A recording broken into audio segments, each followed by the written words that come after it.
listening to Achtung, Millwall, broadcasting from the beautiful South Birmingham. Accept no substitute.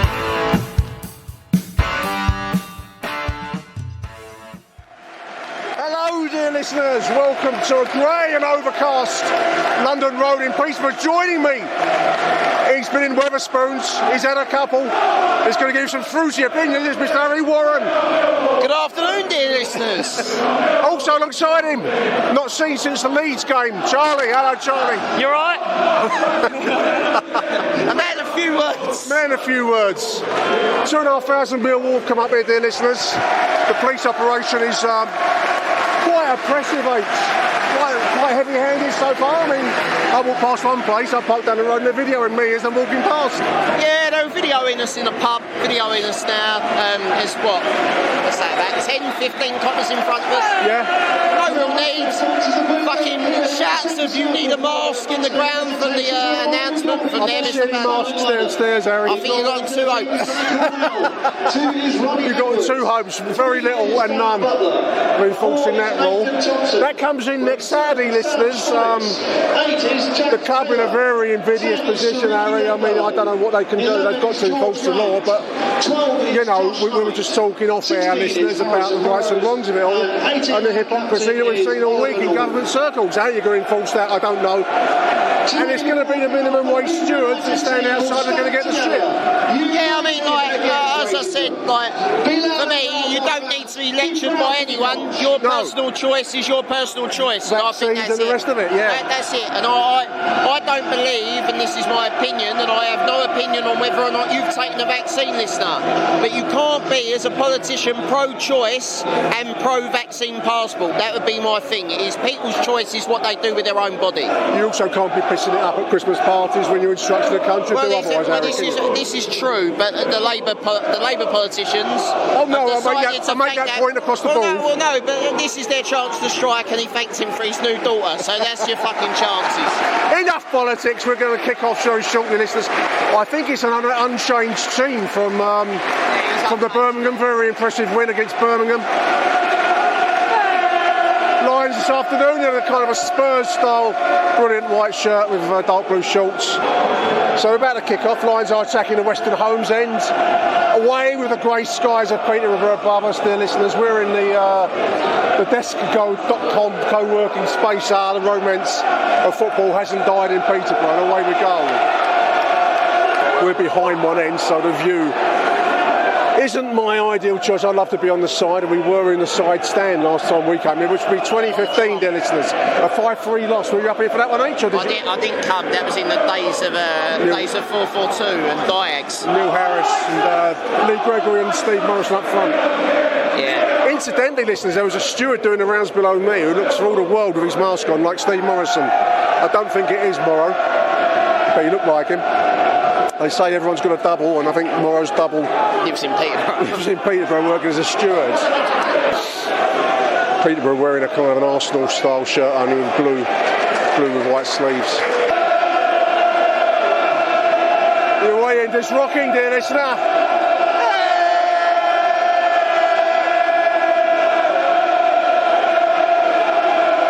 That's still terracing down the end there. That far end, that home end, is terracing. Is that safe standing? It's old-fashioned terracing. I mean, well, I know, but like presumably, if you've got that already, wouldn't you just fucking go in for that trial? I would have thought, but the whole stand looks like it's in the. I mean, it's an old stand. Wouldn't you have thought you would have made your away end that? I would have done that, yeah. Rather than maybe they don't want 2,000 mil standing up down there. Jumping up and down, yes. 9.5 minutes, comes all 10 minutes. Going to be a left-sided corner for the Lions. Been a bright start by Millwall. The discussion from the chaps has been that number 10 looks like Fred on. He does, yeah. As good as him as well with that missed kick shot. That was very Fred, wasn't it? He does look like Fred. Take it right back off from the crunching challenge by Danny McNamara. He's taken him the 3 out of the game. Danny Mac, if you are listening, and I know you are a Millwall fan, that was fucking top quality point. That is proper Millwall. Early crunching time, Daniel Max taken out the 3, 21 replacements coming in. We're still waiting to take this left-sided corner, listeners. He's hobbling off like before I did my back in. I walked off like that. Kind of Groucho Marx style. Yeah. Only slower. I think you moved quicker when you had your heart attack, mate. Left-sided corner, Scott Malone will take there, listeners. Taking it Schultz. Another one into the middle. That was almost one of those set pieces. It's been cleared. Used to have a Guinness Book of Records, the tallest picture of the tallest man ever lived. It looks a bit like Jake set against that little bloke there. Just lift that. All you got to do with that free kick, not do too much with it, just hit that back. Left-sided, Jed, it's long. That is too long. Too long. Gone for a goal kick. Yeah. George Evans carving himself a little bit of a reputation. The first thing that I've ever said positive other than the goal. Well done, Evans. Okay. He strikes me as a bit like he could turn into one of them Millwall players that you don't know what they do, but they actually do quite a lot when he's not in the team. David Livermore style player. Yeah. He's got a bit of passing ability about him as well, Evans, I think. He showed that last week. He did, yeah. First time, really. Because he gives it away a bit, but then when he grows into the game, he's actually a bit more consistent. But I still don't know what to make of Evans. Really. No, the jury's out on him, I think. To be fair, and it's lovely to have George Chabot on the bench thinking that he's a lot better than what you've got on. Yeah. At his best. Yeah. Because I'd quite like to see Keefton belled again, really, but I mean, he's nowhere near the team at the moment, which is a bit... Well, he's just brought in as a kind of a destroyer, isn't he? A big killer, you know. Destroyer. Yeah, sort of, yeah. I can see him. There goes Jed down the left side, ball into the middle. From close, ball in from the left. Jed Wallace finds Tom Bradshaw loose. 1-0 Millwall!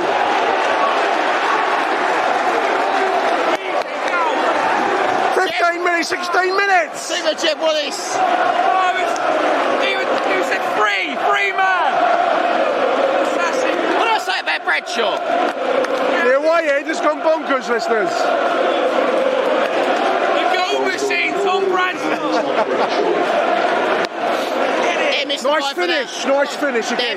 They missed the ball for that was not happening. I mean, all joking aside, those chances have got to be put away. That's got to be done. He did it. Give him a contract! Renew that contract. What we haven't done a lot this season is be clinical, but we were there. He was there. That's what we have to do. Yeah. Scott Malone. They've not scored in 5 games, which is a bit weird for Peterborough. But you can see why, Mike. Nailed on that they're going to equalise now because of Mike and Nick talking about fucking they've not scored in 5. We tempted Lady Fate. But Peterborough are known for an attacking style, so it's a bit strange that they've not scored for 5 games. They always find non-league players with pace and power. They do. That's a poor ball by Malone. Gives the ball in midfield. He's had to take one for the team now. He'll get a yellow for that. I think that's harsh. I think it is a harsh yellow. He made the mistake and then corrected it with a free kick. It was a foul, that's not a foul. So, look, you've seen him not given like that. You've seen him not given, but yeah. That works quite a lot. I think we've got to watch. We've got to keep it tight. We've got to keep it tight because while they've looked nothing up front, if we keep giving the ball cheaply, they'll nick one. We haven't played well. No, we haven't. No. Not done brilliant. Game. We've not had much of the ball at all, really. There's another free kick over, another cheap free kick to be absolutely honest. Murray Wallace concedes on the left side of the penalty area. We don't really deserve to be ahead, really. No. I mean, we craved that one bit of quality from the best fucking... Halfway through the first half, it's going to be a Peterborough free kick on their right, our left, as we look from our away end. Chance to float the ball into the middle. It's quite a lot of nice... I didn't realise how many nice flags we've got. Big Z, is it, eh? Big Bigsy and Ruby, we fear no foe.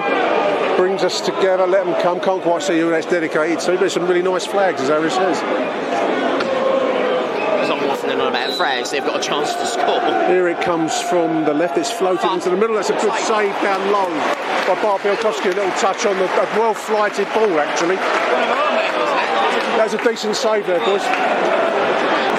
Fuck off, Pearce. Alex Pearce. I mean, that was a cursory clap by Pearce as well, wasn't it? It was a very, very, I know I shouldn't be here. Alex Alex Mitchell deserves to be in the side more than that cunt. Yeah, I was reading that they're going to leave him on loan at Orient for the season. Kenny Jackett's really loving him down there. He's a big boy. There's a picture of him. He's only about 19. He's built like a shit house. Yes, my brother's got a mate who goes to Orient. He's not an Orient fan. He just watches Orient because they're like the local club. He reckons he's outstanding. In a couple ball breaks. Here comes Benicophobe coming down the centre. He's got no one with him. Oh, he gets slattered there. That's got to be a free kick. Edge of the penalty area, just short of the penalty area. Yellow card given. Jed Wallace territory, you're right. Jed Wallace, that was a nice run by Benicophobe. He's just drawn a free kick there, I thought. Lovely, go 2-0 up. Let's wrap this up. Double!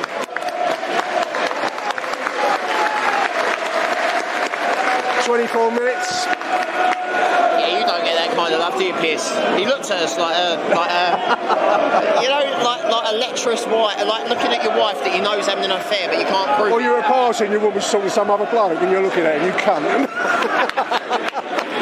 I could be with her. I could be your George Savile. Saying about Alex Mitchell, I mean, if we're looking for a Hutchinson replacement in a couple of years, he could step right in those shoes. Yeah, he's very much looking that way. He is, yes. Free kick time for Jed Wallace, dear listeners. It actually suits Malone. Here we go. It's a shot, it takes a deflection. Bad deflection and away from the goal, in actual fact. Here come Peterborough, dear listeners. Whoa, these are halfway inside the Millwall half. What are we doing? They spray the ball about quite nicely. Great work there by Danny Mack. Again. Corner taken short. Here's the 11 on the edge of the penalty area. There's a shot over the bar. It was given a little bit of time and charged him down well there, but a better player might have got it on target, mightn't he? Free Millwall charged him down. I mean, they're looking League One level, right? But that's not an excuse. That's just the goal that we scored was quality, like in terms of. Well, the opportunity, the move, and then the opportunity had to be put away. We spread it out from Cooper to Wallace to Malone. Malone overlap into Wallace. Wallace front post. Yeah. Bradshaw. Like that. That's a quick passing move. Attack to defence to attack. That's great. That's probably Gary Rowett at 101. But since then we've been shit. Before that we were crap. It's an away performance. You'll take one, you'll win. I don't care if we don't have another kick, as long as we. To some level, would you say that Peterborough reduced that? The level's not great, is it? That we're seeing out there at the moment. That's a foul. No, we kind of dragged us down. Yeah, they dragged us to their level. But there's a chance there to play the ball that Danny Mack going down the right side, overhit. True. I was, to be honest, I expected the reason today's got it's got like a carnival atmosphere in your way in. It's because a lot of people won't maybe come because of the restrictions will put a lot off. I was looking at the club website, listeners, about how you might be able to get in, presuming that you do come to the Palace game. For anyone, you need your COVID passport, which is downloaded off of the Gov.work website, I think. No, the NHS app, isn't it? That's off you can get it off the app. If you don't want to get the app, you go on the Gov. You can go onto the NHS, basically a backdoor idea, and if you've got an Apple iPhone, you can put it in your wallet. What was funny, Harry said if it was in place today, good luck to the Peterborough stewards. Well, you imagine trying to do that on the Palace game, can you imagine it? Yeah, no chance. Blokes have paid £30 to get in there, Yeah, I mean, we were on the train and people were on the wrong train having a go at the bloody bloke. I mean, that's not even to do with COVID, do you know what I mean? Imagine COVID. Minimum wage, I wouldn't do it for a tenner an hour, I'll tell you that much. As we waffle on this is the corner for Peterborough, as we're talking about. It's floated into the near post. To the danger area, but there was pushing and shoving, Harry. I think we cleared it anyway, but yeah, that's fine. But you can do a lateral flow test, if you have and you go on the the Gov website and get a proof of some sort. I think it's like a text message that you show. So from my knowledge of doing it away from home, it ain't as bad as you'd think it was. But it's not as it's complex to a level, but not massively complex, if that makes any sense. It's worth saying it's the law, it's not the club's decision. No, it's what's been imposed on us. We've got to do it. So. I mean, whether you agree with it or not, unfortunately, it's a bit. Well, the only other choice is don't go, which I know is not a great choice, but that's if your principles don't allow it, then you've got to take that choice. But that's not There's a little jinker flying of the Fred lookalike, the 10. What can he do? Shot into Murray Wallace. Oh, Billy gives the ball away. It's a shot that's taking a deflection. It's going to go for a right-sided corner. Little moment's panic there. I thought the 10, the Fred lookalike was through there, boys. I did, but there was why did Billy Mitchell try and chip a fucking player on his own? Loss of reason. As it is, it's on the right side, left side from their point of view. Corner, it's on the 21. We'll take 32 minutes. Dembele is the Fred lookalike. Ball into the middle. That's not dealt with very well. We're looking a little bit sluggish. Nicely dealt with there though. Here comes Evans, gives the ball away and gets clattered. That's a free kick. I was just going to slate him for giving a poor ball away there, and he drew the free kick. Him coming. Did see him coming. To be honest, it's a bit. The referee's he sort of got to a level where any contact is a foul. Yeah. So it's making this very easy to. If you see the game that well, you'll be fine. Nick's, I'm letting you in behind the scene here. Nick's had to pull off his leather gloves to now go looking for facts. 13.8 million with a loss this last year, up from 10.7 the year before. So 3 million quid COVID. Yeah, covered of course by John Berylson. What a nice man. Obviously, lockdown has been that expensive. I thought it'd be more. Well, also in amongst that will be the club's roll forward of the season tickets, which for this year, I mean, they rolled forward the amounts paid last year, which. 3 million quid in the grand scheme of things, a lot of Millwall money, but I reckon there'll be clubs that are worse off than us. Oh, way worse off, yeah. I mean... just shows how well run we are. It's the Millwall part, as you say there, the Millwall context. 34 minutes. There was a moment I thought we were going to get a penalty there. Yeah, they're trying to play a bit of football, Peterborough, but I mean we're sitting so deep they just can't get. They can't get not past being funny. This is not like this is almost, and I've never said this before. You almost need a Clifton Bell and Evans. It's just so just to break it up. You need Jimmy Abdu in there, but basically, So you can get the one who's. I mean, what we've already got. Who's on the yellow already? Malone's on the yellow. They seem to have gone through the midfield slightly easily at times, which I think that's your point there, Mike. Really, the Clifton Belt. Yeah, it is. I really don't think we should be losing this game from here. I mean, this is a game we ought to be winning, taking 3 points back. It was a game you should be winning on paper, which is normally the but games from that what we've seen so far. Yeah. We don't deserve to be ahead of them. No, but now you are ahead, you can't lose from here. That's right. True. And you can't really get a point from here. That would still be a... If we draw here, that would feel like a loss. The crowd's got a bit flat as well for the Millwall end. Well, there's nothing to get behind. There's not. I mean, we're all probably look at the table, and we're always, when you're in the ground, you're always at a disadvantage to everyone who's listening to this, right? Yeah. But you don't know how the other results are going, and all you can think of is that you want to end the day in the top 6 would be a massive start to fucking December. It's going a big bump. Going into the Christmas time, I agree. We said in the pub before, I mean, we're 4 points off 6th now, so there's a slight gap for the period. Yeah, you don't want to it's gone too far. Exactly. I mean, if the ambition is getting in the top 6, you win today. It's a free kick floated forwards, that's going to be offside. A lot of offsides. Push it back, I think. Well, the dull game does the police's work for it. It was better than anything, Aaron, isn't it? I think so. No one's going to get overexcited with the bulk of the game so far, dear listeners. Can you a little bit of possession for Peterborough, dear listeners, just outside about halfway inside the Mill half. Well, back and forth. 41 minutes. It's been fairly mundane fare, to be honest. Pushed backwards and backwards. Lions leading it. If we weren't leading it, as I said earlier on, we would probably be a little bit more unhappy. As it is being ahead, it takes some of the edge off of it. There's no pressing going on there. No, we're very much behind the ball and we're just sitting waiting for him to come to us. It's the comparison against home where, against Birmingham we press so high. Yeah. Here we're just sitting back and just letting them kind of have the ball and just just trying to grind it out. Yeah, looking for the proverbial second goal, really, and that's how we're going to do it. We're not looking very hard. That shit.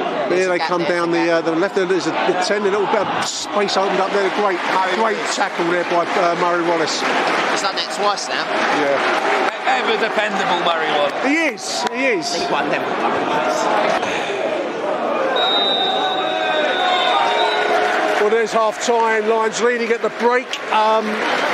Not one for the football purists, the lovers of a beautiful game there, Harry, but enough. Any Millwall 1-0 lead at half-time is beautiful, isn't it?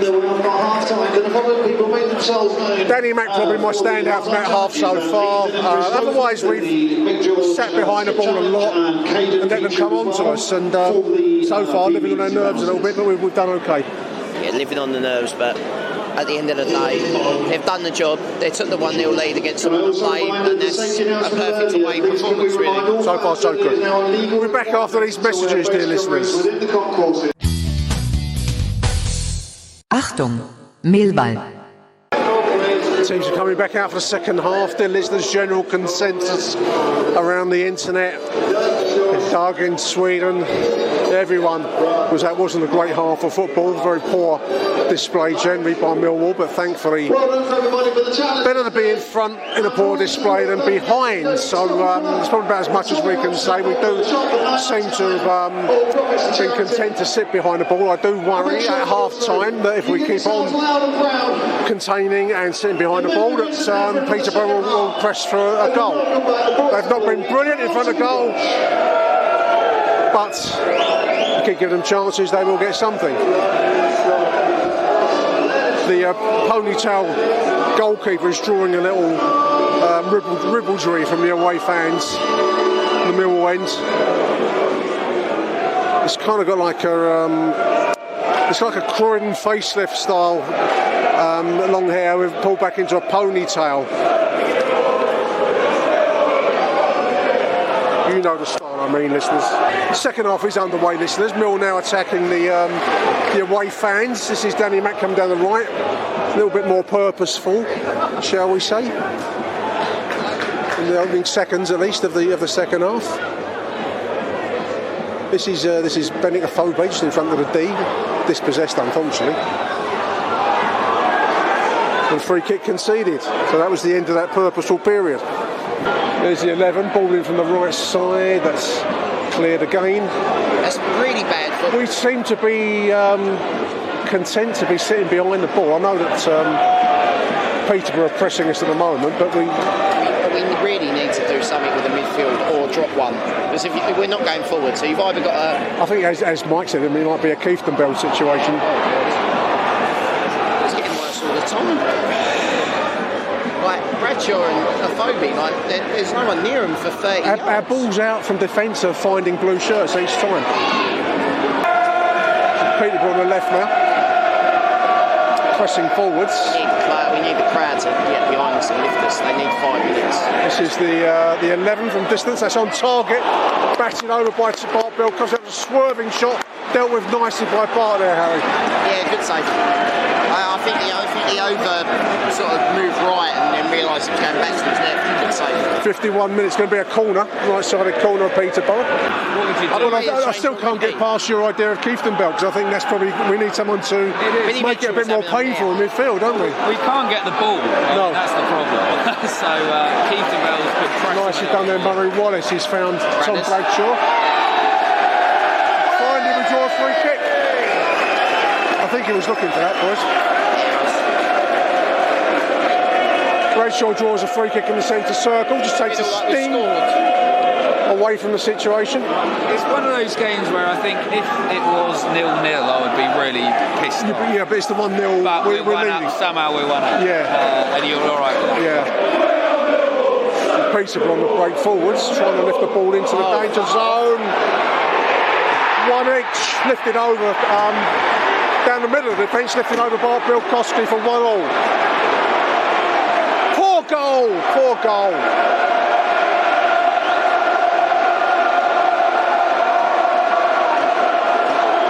Fucking play.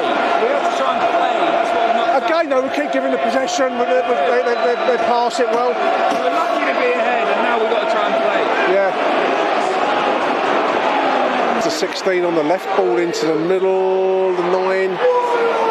Another chance, near post ball. We're living on our nerves, listeners.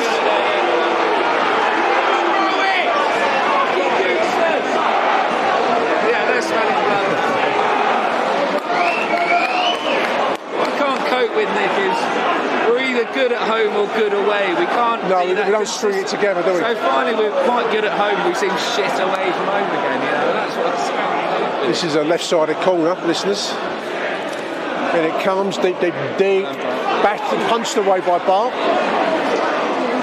We've sat back and let them come on to us, and then you wonder why we're now 1 each. 2-1, make that 2-1. Ball in from the right side, headed in from close. 2-1.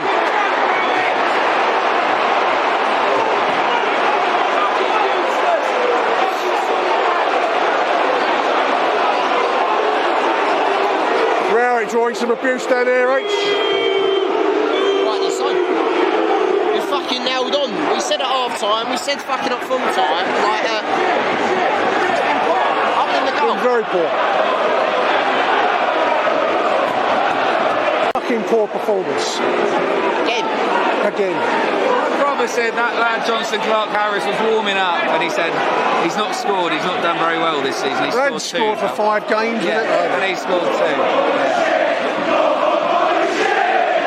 Gary Rowett, your football is shit.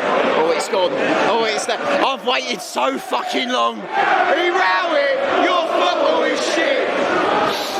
Start out, Millwall, you fucking idiot. Quick, Gary's back. It's only 2-1 for the Ipswich job. Get off his fucking bench, that's what I want to see. It's just sitting there. I mean, you want to see a manager when you're 2-1 down? He sat down doing nothing. It's not quite hiding in the dugout, but he should be out there. More animation. We should be winning this game. Well, I mean, this is disgrace. 2,500 Millwall here. Ready for some festive cheer, and we're not fucking seeing it. No, we're not. He's built. Here comes Tom Bradshaw. I don't know. I think he's got a team that are better than what he's playing. That's my opinion there. Well, this game has been, final right words, have been a very, very lacklustre performance. We've gone a goal ahead, and then since then we've sat back waiting for 90 minutes, haven't we? I mean, anyone watching this game would have said, well, you can't keep doing that because they're going to draw them on. Like, I'd understand it if like Peterborough were like top of the table, but they're shit. Well, they're third from bottom of the table. Exactly. With Derby underneath them. They're second from bottom, really. I think if there's any ambition to try and finish top 6, you have to beat teams like this. Well, we said at half time, this is not a game, no matter how bad we played, that we could lose. Yeah. Shouldn't be losing from here. We shouldn't. Yeah. No. Yeah. We were lucky to be ahead, and we got what was coming. You draw your luck, you take it, you bank it. Yeah, you do. But I mean, 2-man substitution, Matt Smith and Mason Bennett. Panic button. 3-man, Ojo's coming in as well. Three changes, Mason Bennett. That's panic stations, aren't it? But we said you need to tighten up the midfield. They're running through us. All through the first half, we said all the people under the previous regime that used to say never used to make substitutions. So he takes Jed off. Wallace comes out, the creative player that we've got. You don't know what you're doing! Second substitution, player coming off is number 11, Scott Malone, to be replaced by number 14, Malone and Wallace come out. I don't understand that, do you? You never take Jed. Well, no, because he's the one player that can do the unusual. There's always a little bit of magic in Jed. He can be shit for 89 minutes and they'll score a free kick from 30 yards. Never take him. Player coming off is number 23, Michael Brady, to be replaced by number 10, Mike Smith. Murray Wallace playing left wing back here. I mean, he'll be willing enough, but he's not got the... It's not a dig at Murray Wallace, it's a dig that he's been put in that position by his manager. Like, it's just ridiculous. We've gone backwards, like, in this game. Like, you're 1-0 up, hold the lead. Then when you don't hold the lead anymore, you have to react then. Don't wait until they go 2-1 up. I think what you said before, Nick, if you can't hold a 1-0 lead, what is the point in Gary Rowett away from home? Well, that is his point. That's all he's about. Exactly, yeah. We've not done that today. We didn't do that, many times. And we've looked so poor. If you're going to kill the game, kill the game. You know, do it, but do it professionally, do it right. A lot of us would accept Gary Rowett if he was winning. Ball in from the right towards Ojo just so lackadaisical at the back post. over the head of Matt Smith there. Ojo's got it on the rain is now pouring down. Finds Mason Bennett, who skids. He's still got the balls inside the penalty area. The shot blocks. 13 minutes to go, dear listeners. 77 minutes. I wonder if this is a turning point. I mean, I've not heard anything like that en masse like that. You get comments. I mean, where I'm seeing you'll hear it on the show. Blokes having a go at Rowett, but it's not like a collective chant or whatever you want to call it. I think it's the frustration of not knowing what we are. Do you know what I mean? Yeah. Are we trying to push for the playoffs, or are we just mid-table again? You know. And I think we all want to try and get in the top six, but you see performances like this and just think, what are we fucking doing? We're better than that, you know? For me, the league is a very poor league, right? And this is our best chance. Yeah, right? It is. Right, because it's not very good. No, right? I agree. And the fact of the matter is that we're being outplayed by a team that are third bottom. Admittedly at their ground, but I go for they're actually second from bottom, because Derby, I think, are a disproportionate position. Yeah, I agree. Second worst side. Yeah, they're the second worst side in the table. This has been, given that we're in 8th position, we're 3 points off the playoffs. League table-wise, some people would not having seen this, would say, well, you're being unjustifiably harsh in your take on it. But watch this. I think it's been such a drab and mundane performance and so clueless in tactical terms. What is this? This is the 9. I thought he was through on goal then for a moment.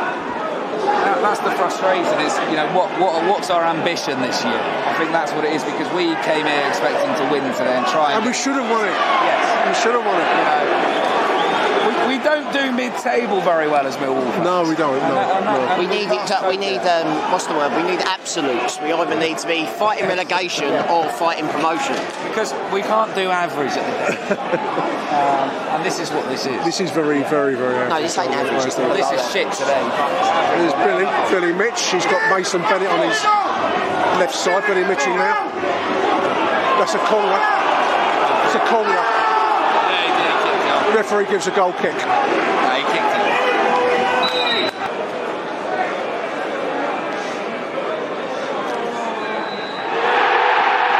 There it is, full time.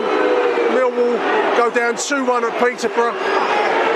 In my opinion, the poorest performance under Gary Rowett's management. A winning position at half-time each against bottom 3 opponents, and we've looked second best from the moment we went ahead. I don't know what to say. I'm actually a little bit lost for words after that. Yeah, I'm looking forward to him getting fucking booed.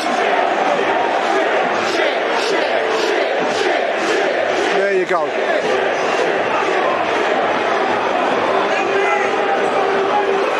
Not good enough. Boos for the players that have come down to the Millwall end. The whole thing feels very toxic. We're going to sign off from London Road, Peterborough. I've had enough of this for one afternoon, dear listeners. Big thank you to Mike Hayden for coming on the show. Thank you very much, Nick. Cheers. Thank you, H. See ya, mate. And thank you to dear listeners. Your football shit. Your football.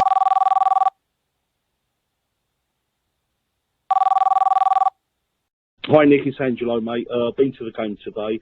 A couple of positives that I want to point out straight away was obviously our goal was superb, mate, and the away fans just brilliant, mate. Deserved a lot better performance.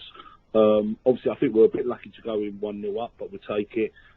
Second half, mate, this is where I think Gary Rowett did get it wrong. The first 20 minutes, Peterborough were all over us. That little kid Dembele was running the show. In my opinion, at that time, he needs to bring on more midfielders, pack out the midfield, and try and nullify the young kid. And what does Gary Rowett do? He waits till we're 2-1 down before making the changes. I don't get it, mate. I just don't get that. He needed to make the changes, the first 15 minutes of the second half. And then the one that really blew my mind is we're 2-1 down, and he decides to take Jed off, which is crazy. It's beyond crazy to take him off. You know, he's only playing one game a week. We ain't got midweek games, can't be tired. So, yeah, I think Gary Rowett got it wrong there, mate. Needs to make the subs earlier, bring on the midfielders, and I think we might be able to sneak at least a draw or even hold out. But, yeah, very disappointing day. Come on, you Lions. Achtung, Millwall. We made far too many fouls first half. You know, we have to defend better than that. You have to stay on your feet and defend and deal with those little bits of movement. We didn't do that, but still, to go in 1-0 up at half time, you know, we changed it formation because I felt as though we needed to do something just to change the performance level. Second half was fairly similar. We couldn't stop them getting balls into little pockets, and we certainly didn't deal with the movement. The two goals are classic case. The first one, the player drops off as our back four.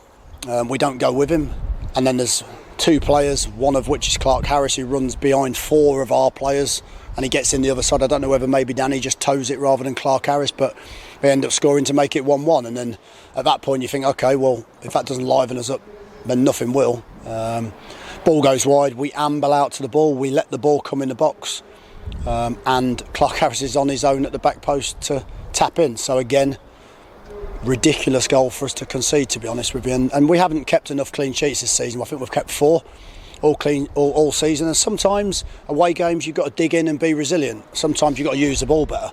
I think we fell short in both areas today.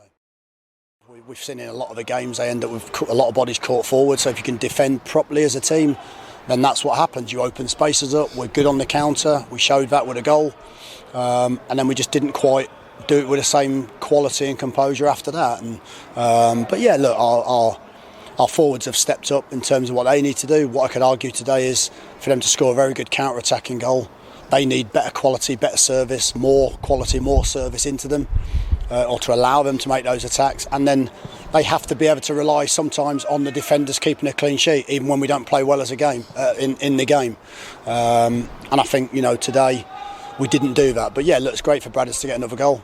But again, it's hard to see any real positives today because I thought that, you know, I was quite embarrassed with the performance at times, but at the same time I don't want to take that away from Peterborough because I thought they were excellent and they were thoroughly deserved of a victory. Big thank you to Angelo for leaving that voicemail message. Do leave us your voicemails, listeners. We're always welcome, always interested to hear what the views of our support are. 0208 144 0232. This is being recorded on a fairly tough Sunday morning, I suppose. Sunday morning nightmare we used to have, didn't we, on the show?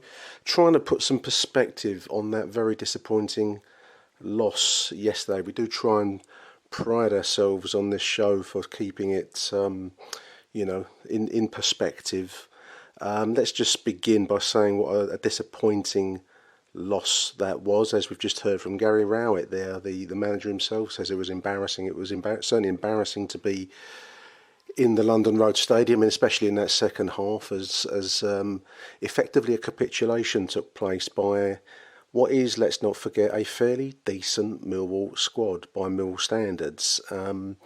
It's something that defeats the mind slightly, how we can lurch from a pretty good performance last week against Birmingham.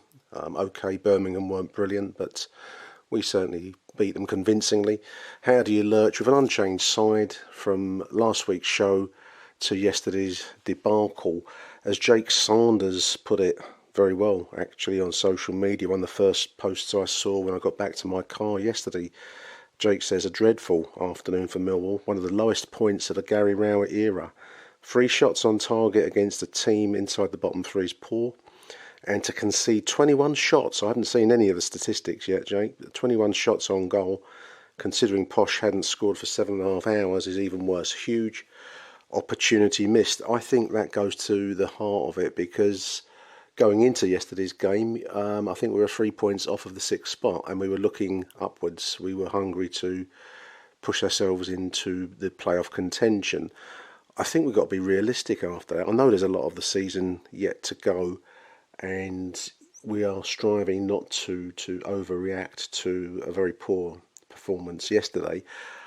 But I don't think we can think of ourselves in the current setup as playoff contenders, and the reason for that is that we seem to lack the that essential spine, that will, that surge not to accept what's coming your way. As the second half wore on. There was no leadership on field or off field, for that matter. At the same time, I've got another message here on Twitter from a chap called Greg Kensel. And Greg says, I went to the game today and I've been following Millwall for 23 of my 28 years, and he could reel off some incredibly worse performances than yesterday. So why is a Millwall team and manager taking stick with 25 minutes to go in a game that's still in the balance? Who do we think we are? Asks Greg.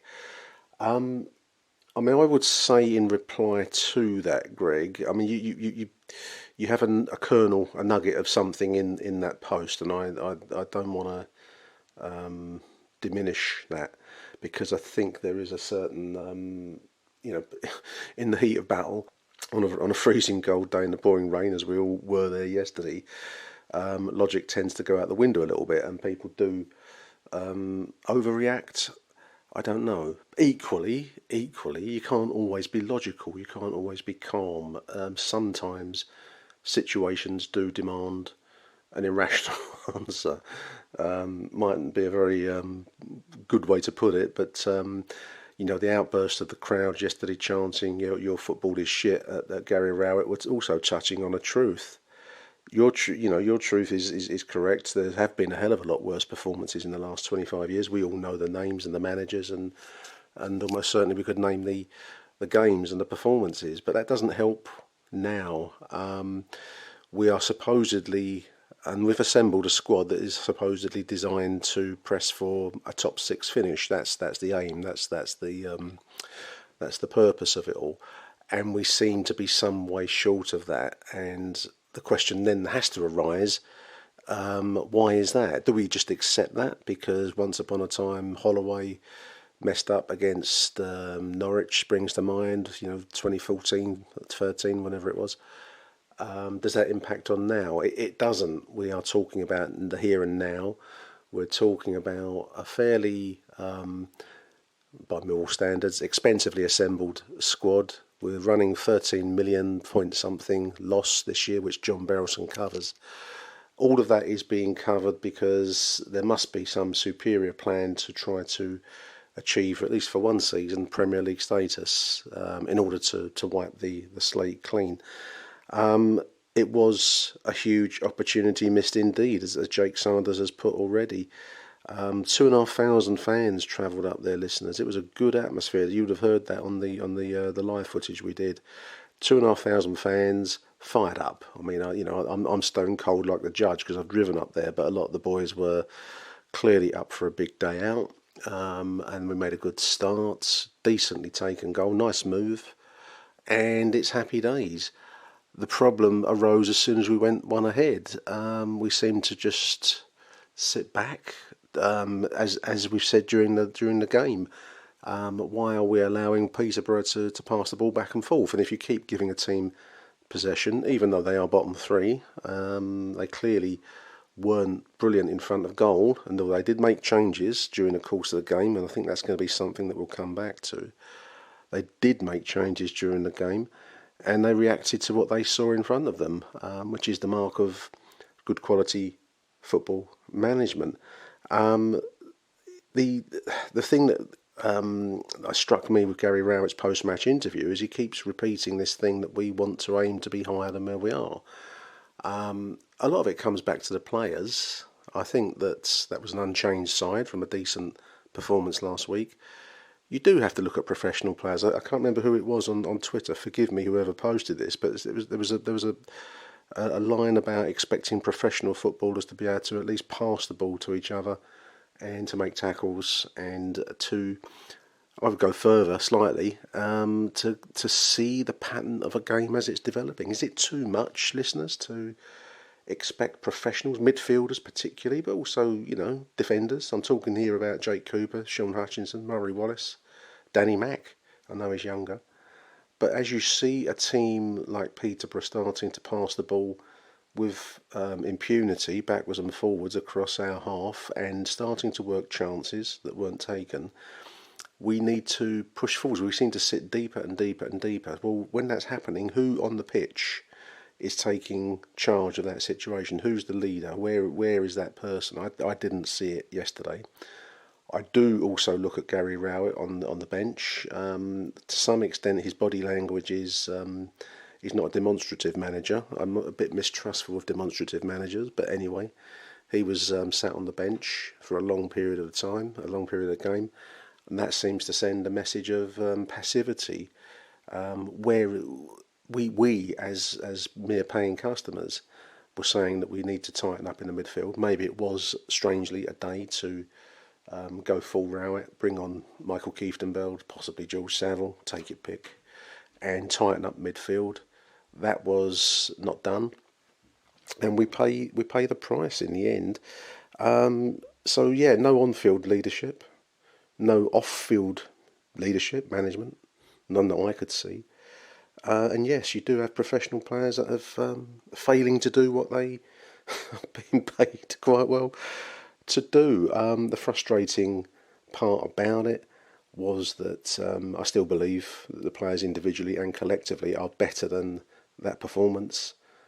Whether they're better than the tactics are allowed to be is something that I don't have an answer to. But one thing that does strike me is the impact in a coldly ruthless game like football. You look at other clubs, the impact of a change of manager. Starting to talk about it now, listeners. You know, the crowd certainly made its feelings plain yesterday. You will have heard that in the live footage. But I'm looking at the likes of Steve Cooper at Forest, who has transformed their form this season from relegation contenders and has taken them up the table. It pains me to even say it if you look down at Charlton, Johnny Jackson. I know they're in League One and I know they're Charlton and I get all that. But again, they were looking at the bottom of the table. Now they're mid-table because they've strung some results together. That could all finish. You know, both clubs could hit the rocks of form. But as we saw when Gary Rowett first arrived, a change of manager at a crucial part of the season can transform the fortunes of a club. Question arises as to whether that moment is here and now. We'll go round in circles on that one because there are those out there that won't entertain that idea, and there are others that won't think of anything else. But I think the truth has to lie somewhere between those two polar opposites. I do wonder whether the management of the club, and that's going to be Steve Kavanagh talking to John Barrelson, are starting to weigh up whether a change of jockey might make the horse run faster. I don't know. But going into a big Christmas with January's window looming, Gary Rowett's Millwall are at best a fits and starts kind of side. We win one week, we lose the next. And the only thing consistent about us is being inconsistent. We're not a defensive side. Not really. We're not very good at it, if that's where we're setting up to be. We're very average, let's put it that way. The league table doesn't lie. And we're clearly not an attacking side because we don't do that enough. We haven't scored enough goals across the whole season. Should we be aiming for better than that? Should we just accept it? Is it that after 50 years of following Millwall, I say that's okay? It kind of is in a historical sense, but we live in the moment. We don't live 25 years ago when we were really crap or whatever the case may be. We live now. There's your conundrum for a Sunday morning, dear listener. I don't have an answer to that, but I do know that when a Millwall crowd turns, as it did yesterday, it rarely makes a quick journey back, if ever. I haven't seen it. So problems are plenty for Gary Rowett going into a tough Christmas. A few social media posts here. I got a message from Doug Hume from yesterday in Sweden. Absolutely diabolical, says Doug. We didn't work hard enough. We thought we only had to turn up. I think you're right, Doug. Subs should have been at half time or 50 minutes in. Yes, we were saying it in a stadium. I think everyone watching that game as it was unfolding could see the need to kill the midfield. Might have been boring to watch. We would have come home with 3 points rather than nothing, as we have. Doug continues. The only person who came out yesterday with any credit was Tom Bradshaw, and I think I would agree with that. It was a nice move for the goal. That's been said by Gary Rowett. Lion in waiting says Gary Rowett would be in serious trouble if Theo Pathetis was still at the helm. The fact he remains is the latest of a run of continuous poor decisions by John Berylson, who was a great benefactor, but a poor chairman. A great benefactor, but a poor chairman, says Lion in waiting. I'm loath to criticise a man that fronts up £13 million yearly, or something like it, 10 million yearly, to keep afloat a club that I've followed since '72. Lion in waiting. That's an interesting poser. I think it probably comes back to Aaron's point. He made a few shows back now where we don't really know what kind of club we are. What are we? I wouldn't go so far as to say a poor chairman. He's not a poor chairman. Anyone that pays that kind of money out cannot be called a poor chairman. But I do wonder what kind of club we are aiming to be. Paul Llewellyn asks a similar question. How the fuck do we go from smashing Birmingham to making Posh look like prime time Barcelona? This was the old Barcelona, listeners, not the one we got at the moment. Players looked lost and some looked uninterested. That's an interesting take, Paul, because I think you're hitting a nail on the head there about uninterested. I do wonder what goes on behind closed doors, as Charlie Rich once sang, didn't he? What goes on behind? No one knows what goes on behind closed doors. Steve Hudson touches on that. But there's something wrong with the mindset of the players, says Steve. Yeah, it does seem to be something amiss in the side, because we didn't look up for it yesterday. We had 2,500 roaring us on, and they gave good support across the whole game. Some will say, well, that's, it's not good support to dig out the manager in a way and to boo them, but then that was at the end of a very, very, very disappointing performance. Steve continues, we turned up for 15 minutes, outplayed Portsmouth, Peterborough, keep calling Portsmouth. We got a deserved lead, and then we thought that was job done. Criticising Rowett is fine, but we need someone on the pitch to scream at anyone not doing their job. Yeah, 100%, Steve, I agree with that. Kevin Fuller, very poor, he says. Management substitution, we should have realised we were second best when we were 1-0 ahead. With 4 players on a yellow. That's a good point, Kevin. 4 players on a yellow. OK, the referee was poor, but we needed to have changed it then, rather than waiting till we were losing and making a panic 3-man sub. Very Holloway-like, says Kevin. DV is not a Gary Rowett fan, clearly. About time he was turned on, says DV. We have been more shit than often through this season, with the odd performance papering over the cracks.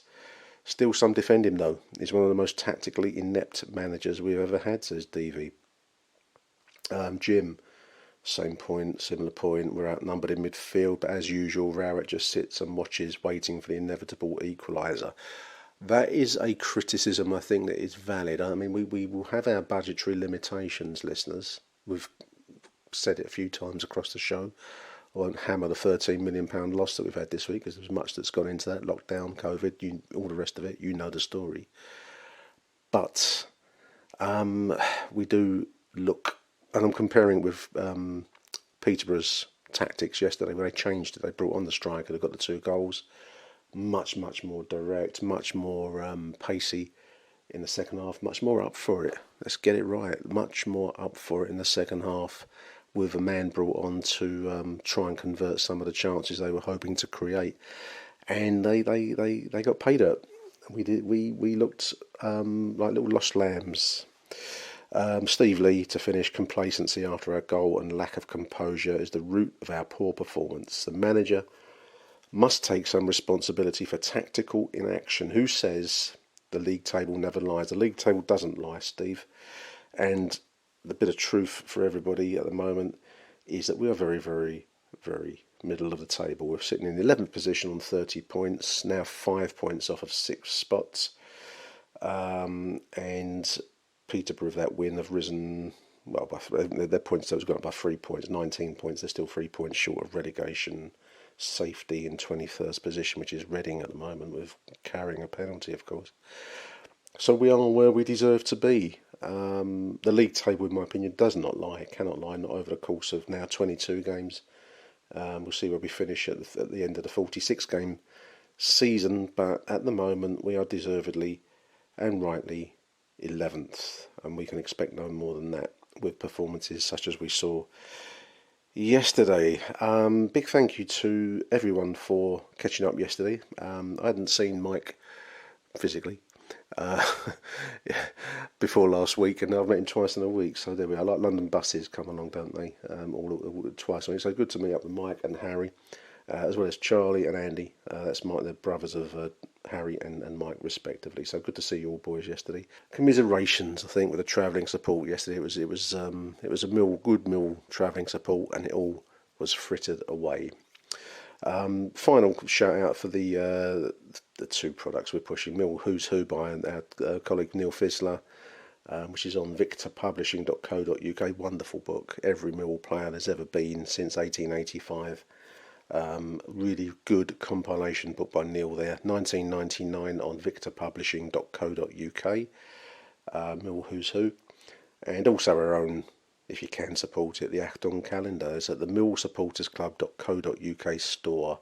£13, which includes some postage and packing, but for the most part, at least a tenner of that's going to get donated to the Lions Food Hub, the Achtung calendar, featuring a commemoration of 50 years ago, 1971-72, the heartbreaking season. Heartbreak to start, listeners, and heartbreak yesterday to finish us off at Peterborough. So it goes.